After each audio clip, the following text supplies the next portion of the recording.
Speaker साहब, बहुत बहुत शुक्रिया। मुझे बड़ी खुशी है कि आपने इनको बोलने का मौका दिया, क्योंकि ये जो आपको सुनाई दे रही है ये तकलीफ हो क्यों रही है। कुछ हफ्तों से बल्कि महीने से तूफान खड़ा किया हुआ था कि बस अब हुकूमत गई, अब इमरान खान गया, अभी जो है इनके आखिरी दिन आ गए।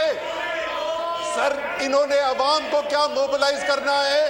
यहाँ पर बैठे हुए सिर्फ 3 मेंबर खड़े हुए इनको वोट डालने के लिए। ये अपने बंदों को कुर्सी से नहीं खड़ा कर सकते, इन्होंने हुकूमत क्या गिरानी है।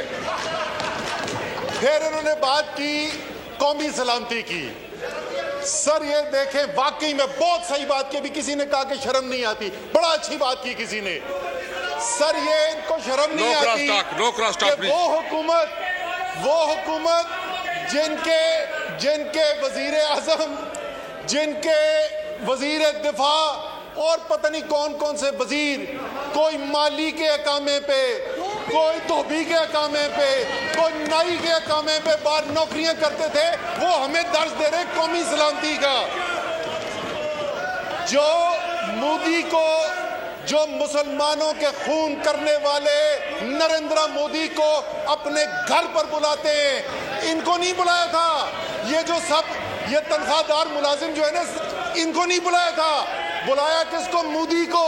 साड़ियां भिजवाई, तोहफे। आप तो हमारे भाई हैं, वो कौमी सलामती की बात करते हुए अच्छे नहीं लगते सर। अच्छा सर, फिर ये कह रहे थे, अभी डरा रहे हैं कौम को, स्टेट बैंक का एक्ट आएगा।